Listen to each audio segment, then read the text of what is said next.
Telegraph. What did you learn from Sir Bobby Robson?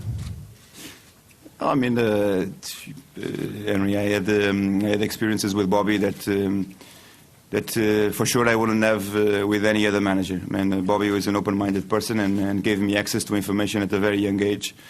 I wouldn't think if I had approached other person other than Bobby, they would receive me in a way that a 17-year-old asks the manager a question about players, and only a person so open-minded as Bobby would allow me to do such a question. And I was very grateful for what he did in my career, because in the end he set up all the beginning of my career. I mean, this was just premature beginnings. In the end, the story could have gone wrongly for me, because I was so young and going into a profession of so many challenges. And fortunately enough, it has built on to this extent. I mean, it's what I tell you. I mean, I think any other manager wouldn't allow a 17-year-old to approach them in any way, and only Bobby would do it. And he got me into Lilleshall, and he got me into the SFA courses, and then again onto Ipswich for a period of observation, and then from then on in Porto's youth levels, and it was amazing experiences for me. And fortunately enough, I was able to respond to people's expectations when I was in Porto, and grew on from there till Jose arrived. Let's do a couple more on this side, and up the back there first, and then we'll come back over here. Hello, Andre. Andy Brassel, ESPN Soccernet. You touched on the reaction in Portugal. Do you feel a bit hurt that you've been painted as a villain in Porto after all the hard work that you put in last season? No, I mean, it's Andy.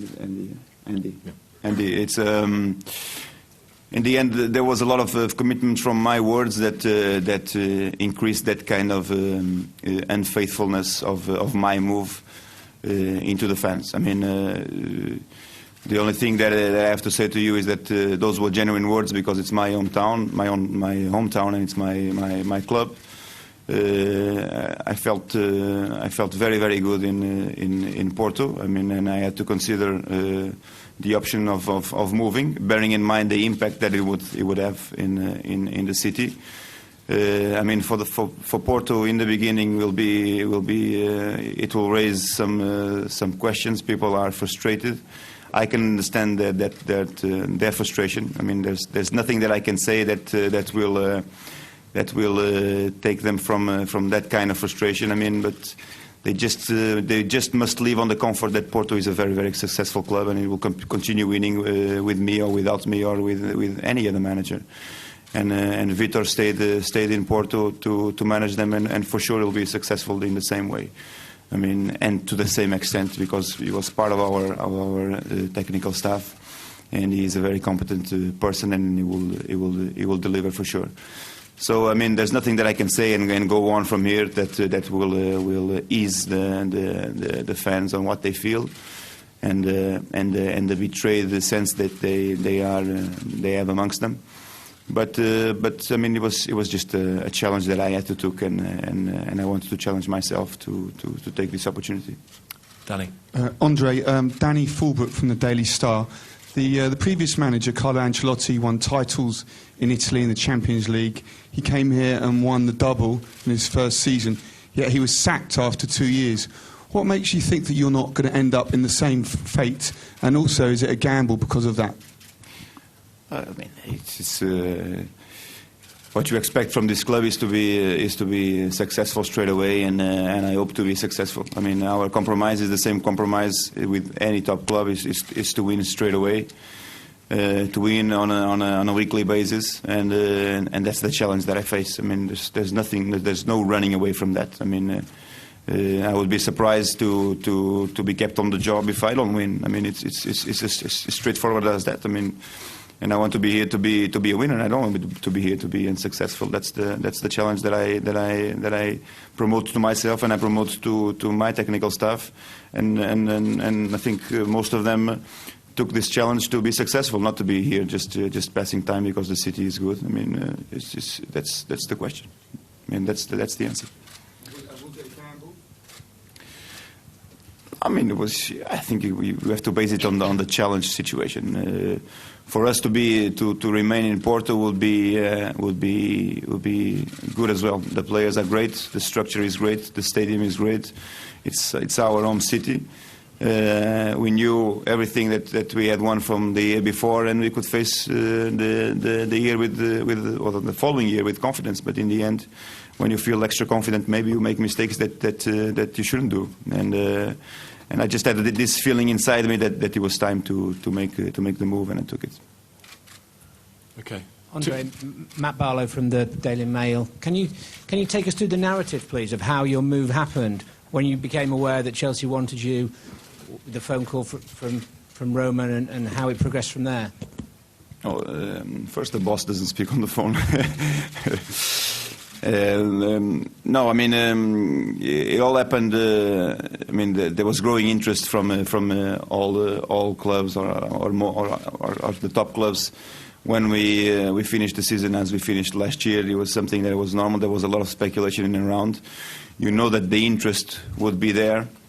I mean, it was a question, of course, of my release clause, and I wouldn't, for sure. I mean, Porto made a brave move on not sitting down with anybody, because for them it was never a question of a negotiation. It was something that they were not able to do. So I mean, the release clause will always be something that would have to be activated, and I did it.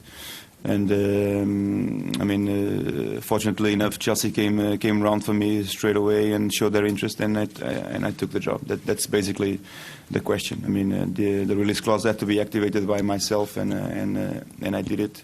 The interest was not only from this club but from other clubs, and I took the opportunity to come here based on the challenge of the Premiership, based on the quality of this club, the people that are in this structure that I know. And the people that I see now after 4 years since I left, which mean a lot to me and meant a lot to me in my progress. So can you tell us when you were aware of Chelsea? This was I think Monday night last week. And can you tell us who the clubs were interested in you? I mean, it's publicly known. I mean, I'm not going to. It was publicly known the interest of the clubs. I'm not going to refer their names. Okay, let's switch sides again. André, bom dia, Hugo Gilberto, RTP. Fazer-lhe duas em uma pergunta. Quando é que percebeu realmente que ia deixar o Futebol Clube do Porto, e porquê é que acha que vai ser difícil apagar aquele sentimento de traição de que falava a semana passada? Eu pedia-lhe que respondesse esta pergunta em português, porque os adeptos do Porto e os portugueses gostavam de ouvir as suas primeiras palavras em português, nem que fosse uma resposta curta. Unfortunately I cannot, because in the end we decided to do the conference in English. You know that I had no problem in doing it, but it was just a question for saving everybody time regarding the translation. So that's why we do it. It's not showing, not being unrespectful to the Portuguese media or to the Portuguese fans, but it's something that we decided as a club to do, to make things simpler. I mean, as I told before, this is nothing that there's nothing that I can say that will delete what the feelings are in Portugal. It's something that I'll have to face in my future. I mean, it basically is that. I mean, there's no running away from the option that I took. The feelings that we lived on last season are very, very strong feelings.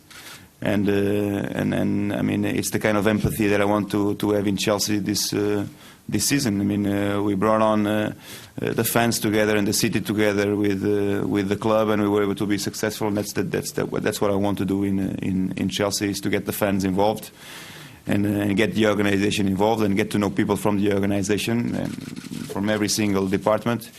Put everybody together and raise their ambitions to be successful once again and challenge themselves like I took the challenge of challenging myself, and like all of these people in my technical staff took it. I mean, this is an honor to them as well. All of them are making a brave move, from my technical staff, who move away from their family to come to London, from Steve, who had a successful year in the reserve team and takes this opportunity in the Premiership, and for Roberto, come down as from manager to assistant manager to take this opportunity to give me to assist me. The first thing that I told him when I called him was that I had a feeling inside me that he was the right man for the job, not only because of what it represents for the club, but also because of the quality of West Brom and the quality of his work with MK Dons. And it's all of them together. It's something that I'm very, very proud to have them here, and I thank them for being here. Sorry. And Christoph. Yeah, well, Christoph is not here, of course, but he's part of the structure. He couldn't be here because he was still on his holidays, which we accepted. There's no reason for him to be here, but he's part of the technical staff and he's part of this club. Matt Dickinson from the Times. You'll know better than anyone that it started to go wrong for Jose when players and particular a director of football were imposed on him with Avram. Have you had any discussions about working under someone like Gus Hiddink, and how do you think you'll react if those sort of impositions are made on you? No, Matt, we are in the process of restructuring a lot of the structures in the club, alongside the CEO and alongside the Bruce Buck and the people of trust of the boss. I